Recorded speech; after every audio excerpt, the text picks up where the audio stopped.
I am Ferdinand Marcos, and I am the President of the Republic of the Philippines. I stand today on behalf of 110 million Filipinos. Hi everyone, hello universe, it's me again. Shout out sa inyo mga beshwa. Sa mga Marcos Lely supporters, Filipino and OFW. Hala guys, so sabi po dito ng mga churches nananawagan sila kay Sara Duterte. Actually ito bago po yung 29 nanawagan sila na dapat sabi nila harapin ni Sara yung mga allegation laban sa kanya. Dapat humarap din siya sa House Committee on Justice. Sabi dito guys ng Abante News Online, nanawagan ang Aglipayan Church sa pananguna ni retired Reverend Alvin B. Valera na humarap na si Vice President Sara Duterte sa publiko sa posibleng huling pagdinig ng House Committee on Justice kaugnay ng impeach complaint. Diba? Di dapat naman talaga humarap siya kahapon, diba? Kaso lang wala Hindi siya talaga pumunta. Mas gustuhin niya pa umattend dun sa mga party-party sa Laguna. Ayon sa grupo, matagal nang hinihintay ng publiko ang sagot ng Vice Presidente sa mga isyong inalalatag sa mga nagdaang pagdinig. Diba guys, nakaantabay tayo. Kumbaga nakasubaybay tayo. Kahapon nga, ang dami natin kaya salamat sa inyo. Ayan Iglesia Filipina Independente. Hindi ko nabasahin ito kasi yung kasunod nito, babasahin ko. Ayan wow. Mga kababayan. Ewan ko ba, diba? Bakit kaya ganun si Sara? May tinatago kaya? Ba't ayaw niya magpaliwanag kung saan napunta yung pera ng bayan? Ano bang pinagagawa niya?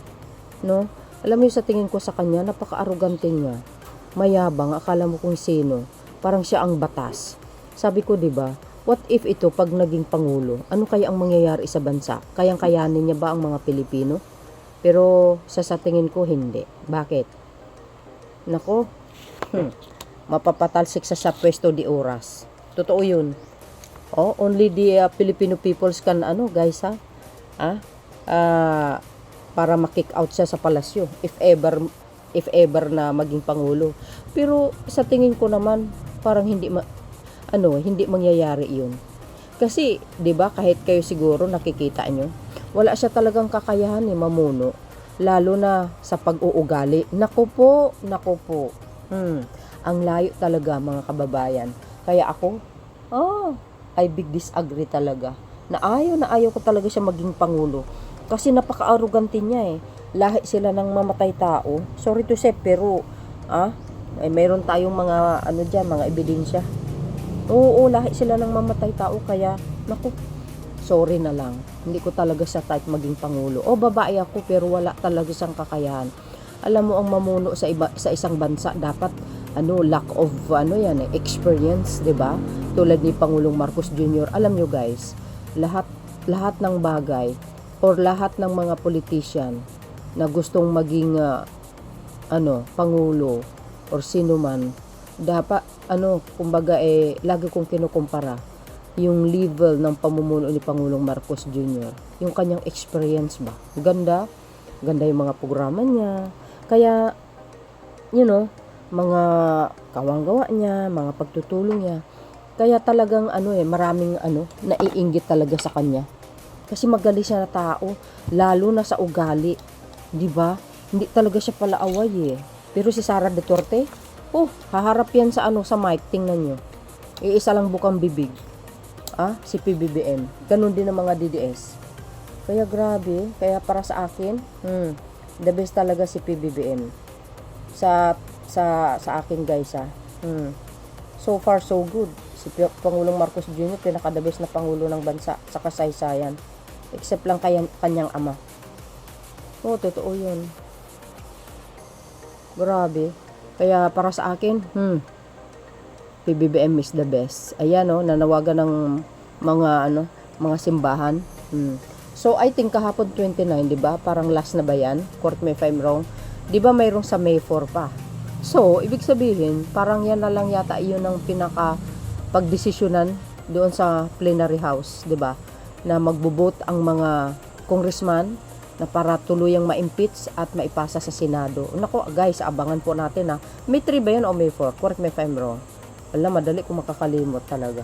But anyway, hindi lang yan ito. Basahin ko para sa inyo, okay? Para kumpleto detalyado, eto na.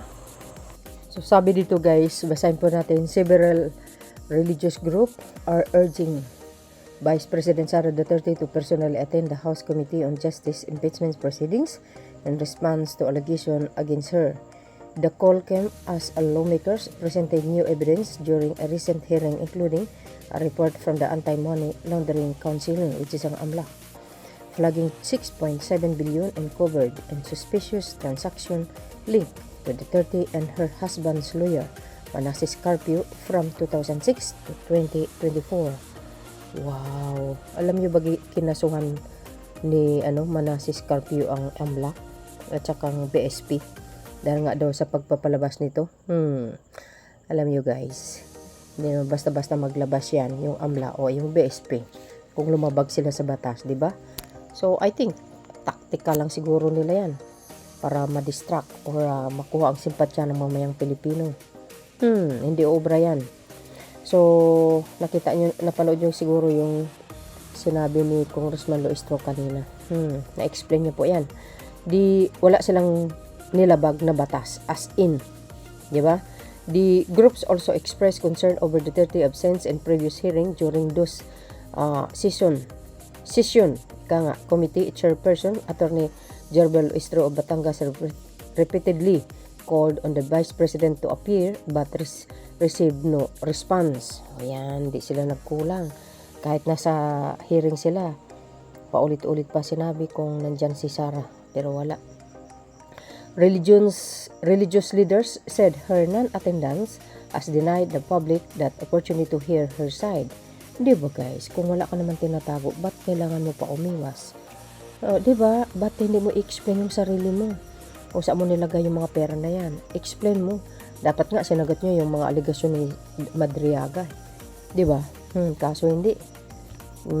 Kanina nga, ang hearing dyan sa House Committee on Justice, April 29, 2026, nandoon daw siya sa, ibig sabihin nandoon siya sa Laguna, umatin sa, klaseng event. Di kayo naloka. Parang wala siyang respeto sa, di ba? Sa House Committee on Justice. Kaya sabi ko, how much more pag naging Pangulo ito? Baka mas malala. Di ba? Kaya wag natin pabayaan yan na makaupo sa pwesto. So, dahil sa lakas po ng ebidensya laban sa kanya kanina, di ba? Sa both complainant si Representative Dilima at saka si Representative Abantin, lakas no. Tapos na found out, grabe, probable cause talaga. O, di ba? Ibig sabihin talagang organic. Talagang legit yung mga ebidensya laban kay Sara Duterte. Ika nga malakas ang ebidensya laban sa kanya. Lalo na po yung threat sa Pangulo. Oh my gosh. Antindi, no? It is too opportunate that Vice Presidente Sara Duterte has chosen not to attend the proceedings as her presence here would have an opportune time for her to demonstrate her respect for our constitutional process. The Diocese of Northern Isabela of the Iglesia Filipina Independent said in a statement, her absence denies her the opportunity to address the charge filed by the impeachment of proponents, to present her side clearly and challenges effectively the evidence against her as a way to let the public gain a better understanding of the various issues that have been raised against her for over a year. It added the statement was signed by Bishop Alvin Valera. Oo nga, ilang taon na yun? 2009. So, hindi. 19 yata. Ay, hindi, mali. 19 Congress pala, yun ang ibig kong sabihin. Pero wala na-impeach ng House. Pagdating sa Senado, wala na po, na-decline forthwith na.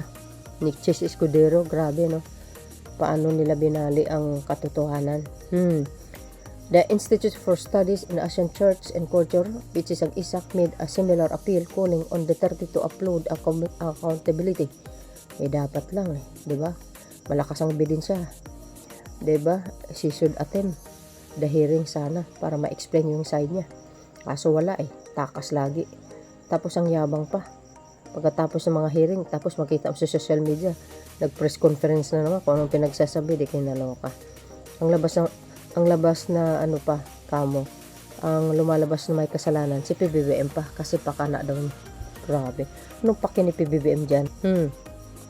Trabaho ng House yan. No, we call on the Vice President, stand by oath, the she made to be accountable to our people by appearing at the House investigation and answering the charge filed against her instead of resorting to all sorts of technicalities. They succeed. Ayun na sana, di ba guys? Ayan nanawagan sila. Na mag-attend si Sara sa hearing. Sana, kanina. Wala So, the group described the allegation is serious, citing the supposed misuse of 612.5 million in confidential and intelligent funds alleged and explain well discrepancies in her statement of asset liabilities and her and husband earnings, as well as alleged threats against by Lisa, the president, PBBM and FL Lisa Marcos and former Speaker Martin. These charges and the supporting evidence for them should not be allowed to pass without a comprehensive and thorough investigation, sabi ng ISAC said. Alam po natin, lakas ng ebidensya niyan laban sa threat sa Pangulo. Destabilisasyon kamo. Pero hindi nila nakaya na pabagsakin si PBBM. Matalino kaya yan guys. Ngayon alam niya. Alam na ng Pangulo kung gaano kapangit ang ugali nitong mga to. At alam na niya yung plano nila. The organization also pointed out to recent Okta research survey showing the Filipino support the impeachment process. O nga, di ba? Nag-survey sila. Pero tingnan nyo naman, halos majority ng Pilipino kailangan ma-impeach si Sara.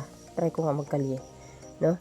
This showed the people whether through or anti-Duterte want to know one for all whether the accusation against her are true, it said. Totoo naman. Matibay kaya guys ang ebidensya laban kay Sara Duterte. Diba sabi ko, tagilid talaga siya.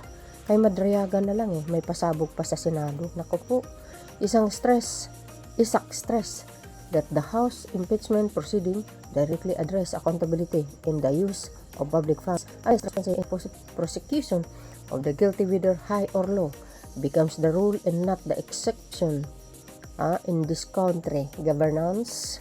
The shameless looting of trillions of pesos as in the flood control scam shall continue.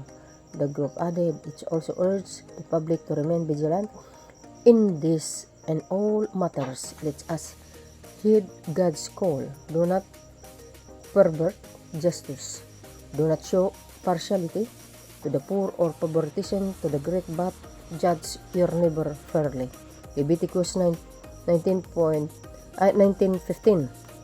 Biblical yan guys The House Committee on Justice is set to hold its final hearing on Wednesday, April 29.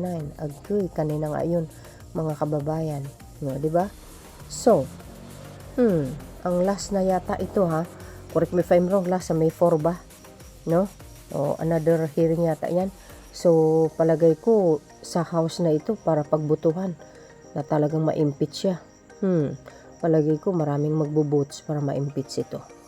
Diba? Nung 19 Congress nga, in-impeach ng House yan. Kaso lang, hinarang ni Chis Escudero. Kaya nga. Pero dahil ngayon, si Tito Soto ang Senate President, for sure, tuloy-tuloy na po yan. Kaya sabi nila, sa Committee on Justice sa Senado lang, huwag kang magpakapante. Ika nga, magkampante. Dahil hindi mo hawak ang mga isip ng mga senador. Kahit saka aliado mo yan Diba guys? Sana pag sa May 4, malalaman po natin pag yan ay naipasa sa tawag dito sa Senado dapat kung ano yung proseso or due process na ginawa ng House Committee on Justice, sana ganun din po sa Senado. 'Di ba? Dahil bumabase tayo sa ebidensya. Oh. Totoo naman 'yun. Lakas ng ebidensya nito. Kababaeng tao, talaga naman, oo. Oh, 'di ba, guys? So, 'yun mga kababayan, ano po ang masasabi nyo?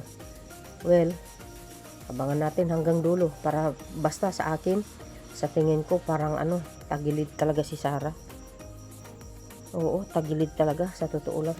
Sobrang tagilid siya, guys. Ang lakas ng ebidensya eh. Probable cause kanina eh. Sa House Committee on Justice, grabe. Halos bumuto para ma-impeach siya. Kaya malalaman natin yan sa sa May 4. Thank you guys for watching. See you again on my next upload. Bye bye and babus. God bless Philippines. Salam and nice. Bye everyone.